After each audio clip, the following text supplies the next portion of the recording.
Hello friends, नमस्कार। कैसे हैं आप लोग। आज हम लोग पेपर थर्ड पे वर्क करेंगे। ठीक है। पेपर थर्ड पे एक्चुअली हमने देखा कि मतलब काफ़ी सारे लोगों का ये था कि मतलब पेपर थर्ड पे हम लोगों को वीडियो नहीं मिले और सबसे ज़्यादा जो समस्याएं बन रही हैं पेपर थर्ड और पेपर फोर्थ में बन रही। तो भैया हम इन दोनों को भी लेकर के कवर करेंगे और साथ में जितनी भी चीज़ें हैं हम फर्स्ट और सेकेंड पेपर को भी और समय से कंप्लीट करेंगे। इसमें भैया जैसे पहला क्वेश्चन है, पहले क्वेश्चन में क्या कहता है, नेतृत्व। ठीक। नेतृत्व की अगर हम लोग बात करें तो नेतृत्व हिंदी रूपांतरण है। किस चीज़ का रूपांतरण है? इंग्लिश का। इंग्लिश में जिसको कहते हैं लीडरशिप। तो भैया इसमें पूछा जा सकता है कि नेतृत्व किस भाषा का रूपांतरण है? लीडरशिप मतलब इंग्लिश का। ठीक। नेतृत्व का व्यवहारगत गुण जिससे वह अन्य व्यक्तियों या क्रियाओं को प्रदर्शित करता है। ठीक। तो इसको भैया किसने कहा था? चेस्टर बर्नार्ड ने कहा था। अच्छा, मुख्यतः नेतृत्व को कितने भागों में बांटा गया? ऐसे भी प्रश्न आप लोगों का आ सकता है। तो नेतृत्व कितने भागों में बांटा गया है? 2 भागों में बांटा गया है। पहला है प्रजातांत्रिक नेतृत्व, दूसरा राजतांत्रिक नेतृत्व। उसके बाद में भैया नेतृत्व के कार्य। ठीक। देखो, नेतृत्व भैया अकेले तो होता नहीं है, तो इसका मतलब नेतृत्व के कुछ ना कुछ कार्य होंगे। जैसे नेतृत्व के कार्य संगठन करना, सबको मतलब संगठित करके रखना, निर्धारण, नीति निर्धारण मतलब नियम बनाना, समन्वय करना, नियंत्रण करना, प्रेरणा प्रदान करना, उद्देश्य निर्धारण करना, पुरस्कार एवं दंड की व्यवस्था। देखो भाई, एक चीज़ का आप लोग याद रखिएगा कि मतलब आपसे नेतृत्व के कार्य नहीं पूछेगा, वहाँ पर आप लोगों को ऑप्शन में दे दिया जाएगा कि निम्नलिखित में से नेतृत्व का कौन सा कार्य नहीं है। 4 ऑप्शन दे दिए जाएंगे, उनमें से एक ऐसा ऑप्शन होगा जो इनमें से नहीं होगा। अगला है भैया, नेतृत्व व्यक्ति के समूह को निश्चित दिशा में ले जाने का साधन है। यह कथन भैया किसका है? नेतृत्व व्यक्ति के समूह को निश्चित दिशा में ले जाने का साधन है। इसको भैया मार्टिन ने कहा था। ठीक। एक नेता कोई भी निर्णय अधिकांश सदस्यों के परामर्श से लेता है। ठीक। तो भैया यह किस प्रकार का नेतृत्व है? तो भैया इसको क्या बोलेंगे? प्रजातांत्रिक नेतृत्व। मतलब कहने का देखो मतलब ये है कि अगर इसे वहाँ पे ऑप्शन दे देगा कि कोई भी नेता अगर मतलब निर्णय लेता है, अधिकांश निर्णय अपने सदस्यों के विचार विमर्श के द्वारा लेता है, तो पूछेगा कि भैया इसमें से कौन किस प्रकार का ये नेतृत्व, प्रजातांत्रिक है, राजतांत्रिक है, या कोई ऑप्शन और दे देगा, या कह देगा दोनों प्रकार के हैं, या इनमें से कोई नहीं है। ठीक। तो कौन सा होगा? प्रजातांत्रिक नेतृत्व होगा। उसके बाद में भैया निरंकुशवादी नेतृत्व क्या होता है? देखो, निरंकुशवादी मतलब जिसपे आम पब्लिक का कोई राय नहीं रहती। राजतांत्रिक नेतृत्व, जैसे राजा भैया कहाँ पब्लिक से सलाह लेते थे। ठीक। शिक्षा नेतृत्व का सोपान है झगड़ा करना। ठीक। शिक्षा नेतृत्व का क्या सोपान है? झगड़ा करना। फलोद महोदय के अनुसार नेतृत्व कितने प्रकार के होते हैं? भैया फलोद महोदय के अनुसार नेतृत्व 3 प्रकार के होते हैं। व्यक्ति जनित नेतृत्व, पद जनित नेतृत्व, कार्य जनित नेतृत्व। ठीक। किम्बल यंग ने नेतृत्व को के अनुसार, अच्छा, किम्बल यंग के अनुसार नेतृत्व को कितने भागों में बांटा गया? तो 7 भागों में बांटा गया। ठीक। तो देखो भैया, ये सारी चीज़ें आप लोगों को ऐसे ही सेम टू सेम याद रखनी है, जिससे आप लोगों को आसानी रहे करने में, और मैं एक एक प्रश्न को सही से इसीलिए कराता रहूँगा। अगला है भैया, नेतृत्व के 4 तत्व कौन कौन से होता है?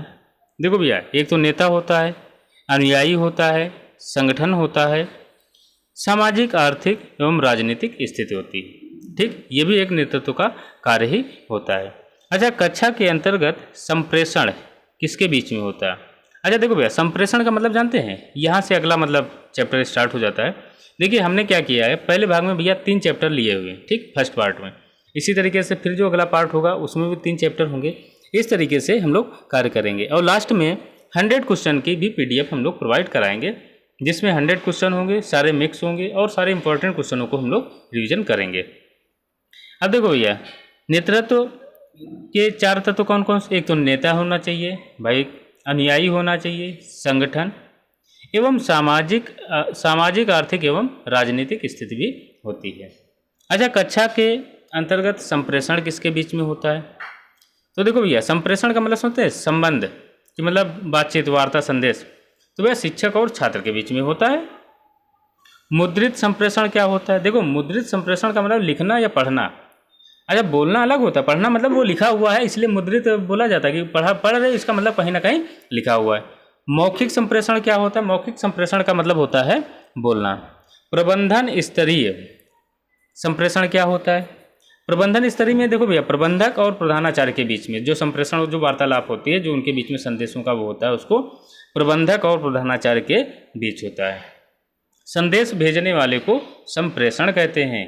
प्रश्न आया हुआ है, उसमें पूछा गया है संप्रेषण किसे कहते हैं, तो आप लोग क्या बोलेंगे? संदेश भेजने वाले को संप्रेषण कहते हैं। क्या वहाँ पर ऑप्शन दे दिया जाएगा? संप्रेषण क्या है? 4 ऑप्शन दे देंगे, संदेश भेजने वाला, संदेश प्राप्त करने वाला, या दोनों, या इनमें से कोई नहीं। उसके बाद में संप्रेषण के प्रमुख घटक कौन कौन से? पहला भैया, अगर संप्रेषण के घटक क्या होते हैं? एक तो संदेश प्राप्त करना, संप्रेषण का मतलब कहीं ना कहीं से संदेश आता होगा और जाता है। संदेश की भाषा क्या है? ये भी हमारा उसका प्रमुख घटक है। पता चला संदेश तो आया लेकिन हमारी भाषा में ही नहीं है, तो हम उसको कैसे समझेंगे? संदेश का माध्यम क्या है? ये भी उसका घटक है। संप्रेषक और संप्रेषण के लक्ष्य, मतलब वो संदेश के क्या लक्ष्य हैं। इसी तरीके से भैया आगे अगर हम लोग बात करें विद्यालय स्तरीय संप्रेषण, तो भैया विद्यालय स्तरीय प्रधानाचार्य और प्रधानाध्यापक के बीच में होता है। ठीक। प्रशासनिक स्तर पर प्रधानाचार्य और शिक्षा अधिकारी के मध्य संप्रेषण होता है। विद्यालय प्रबंधन में संप्रेषण के लिए उपकरणों का उपयोग, कि मतलब विद्यालय प्रबंधन में संप्रेषण कैसे हो सकता है? या तो ईमेल द्वारा कर दिया गया, इंटरनेट के माध्यम से, शिक्षण मशीन जैसे फैक्स मशीन, या इन चीज़ों के माध्यम से भी कर दिया गया। अच्छा, सैद्धांतिक, देखो सैद्धांतिक लिखा हुआ है, इसको आप लोग ध्यान रखिएगा। सैद्धांतिक होता है, सैद्धांतिक बाधा का उल्लेख किसने किया? कि भैया ये जो संप्रेषण होता है इसमें बाधाएं भी बहुत सारी सैद्धांतिक में, इसको भैया पीफर नर ने सैद्धांतिक बाधा के बारे में बताया हुआ। अच्छा, संप्रेषण का मूल्य समान विषयों पर मस्तिष्क में मेल स्थापित करता है। ये भैया हमने क्या बोला? संप्रेषण का मूल्य समान विषयों पर मस्तिष्क में मेल स्थापित करता है। कौन करता है? ये बात भैया किसने कही थी? ये बात टिड ने कही थी। किसने कही थी? टिड ने कही थी। अब इसी तरीके से देखो भैया हम लोग अगला प्रश्न करते हैं। अच्छा, नेतृत्व का प्रथम कार्य क्या होता है? ठीक भाई, अगर इसे हम लोग कोई भी नेतृत्व करते हैं तो इसका मतलब उसका कोई प्रथम कार्य होगा। वो प्रथम कार्य क्या होता है? उद्देश्य का निर्धारण करना। ठीक, हालांकि और भी कार्य होते हैं जैसे नियंत्रण करना, प्रतिनिधित्व करना, क्योंकि देखो कोई भी चीज़ होती है, जितने भी ग्रुप होते हैं, अगर कोई भी नेतृत्व का वो है तो उसमें सबसे पहले तो अगर कोई ग्रुप बना हुआ तो उसका उद्देश्य होना चाहिए। जैसे हम लोगों का इस समय बीएड का उद्देश्य है, बीएड का एग्ज़ाम, तो बीएड से रिलेटेड ही चीज़ें होनी चाहिए। नियंत्रण करना कि मतलब उसमें नियंत्रण भी होना चाहिए। प्रतिनिधित्व करना, किस तरीके से प्रतिनिधित्व किया जा रहा है। ठीक। अच्छा, नेताओं के समान गुण के लिए आलपोर्ट ने 18 व बर्नार्ड ने 28 गुणों की सूची बनाई है। कि मतलब उन्होंने बताया हुआ था कि नेताओं के समान गुण के लिए आलपोर्ट ने 18 व बर्नार्ड ने 28 गुणों की सूची बनाई। अच्छा, नेतृत्व के रूप में एक शिक्षक का कार्य क्या होता है? लोचशीलता।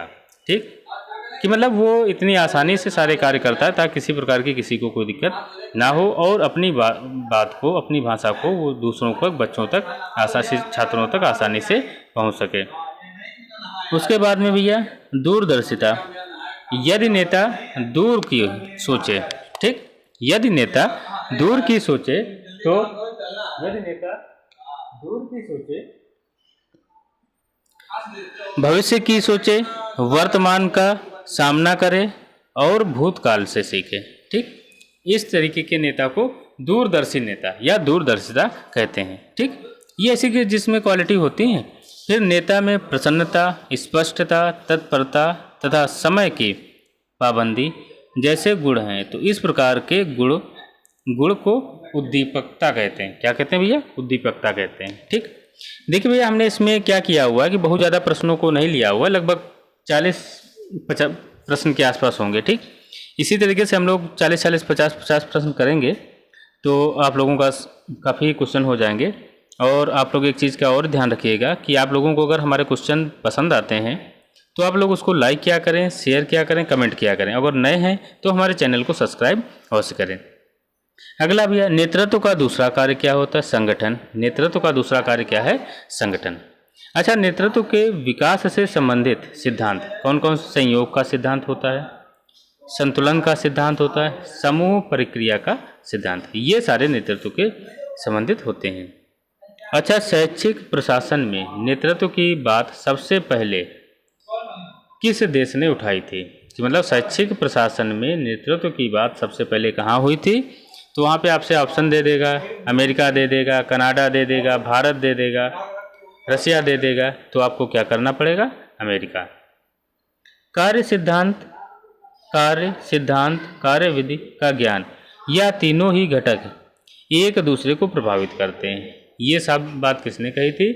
नैशविले ने। नैशविले ने भी यह कहा था, कार्य सिद्धांत और कार्य विधि, यह तीनों, या कार्य विधि का ज्ञान, तीनों ही घटक एक दूसरे को प्रभावित करते हैं। ठीक।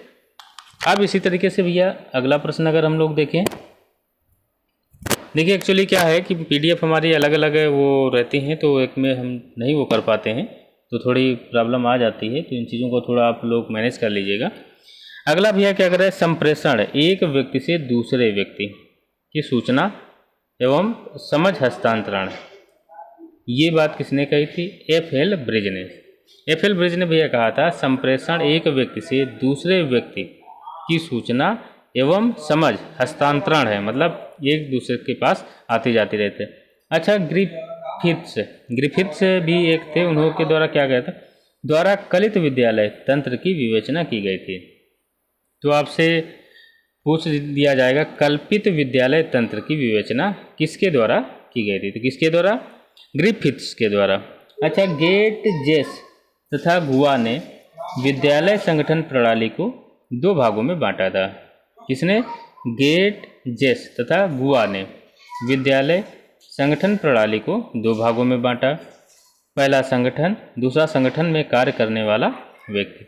अच्छा, दल निर्माण में नेतृत्व का अर्थ क्या होता है? समूह। दल निर्माण में नेतृत्व का अर्थ, नेतृत्व मतलब किसका किया जाता है? समूह का किया जाता है। ठीक। दूसरे क्या होता है? नेतृत्व का अर्थ समूह, ठीक, समूह का संचालन करना होता है। ठीक। ओके दोस्तों, आज के लिए हम लोग इतने ही रखते हैं, इसमें इतने ही क्वेश्चन थे, और आगे के लिए हम लोग अगला वीडियो जल्द ही आप लोगों के पास पहुंच जाएगा। Okay, thank you for watching.